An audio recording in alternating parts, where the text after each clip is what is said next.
নতুন পদোন্নতি পাওয়া দুই সিনিয়র সেনা কর্মকর্তাকে র্যাঙ্ক ব্যাচ পরিয়েছেন প্রধানমন্ত্রী তারেক রহমান। সোমবার সকালে প্রথমবারের মতো প্রধানমন্ত্রী হিসেবে ঢাকা সেনানিবাসে সশস্ত্র বাহিনী বিভাগে অফিস করেন তারেক রহমান।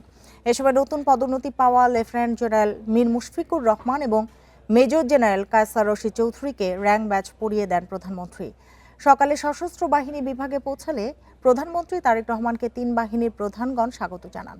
প্রধানমন্ত্রী সশস্ত্র বাহিনী প্রধানগণের সঙ্গে শুভেচ্ছা বিনিময় করেন। এ সময় উপস্থিত ছিলেন প্রধানমন্ত্রীর প্রতিরক্ষা উপদেষ্টা brigadier general doctor AKM. Shamsul Islam. PSC গ্লিটারের টুইন লেমন ও অ্যান্টিব্যাকটেরিয়াল ফর্মুলা বাসনকে চকচকে জীবাণুমুক্ত করে আমাদের দেয় গ্লিটার গ্যারান্টি।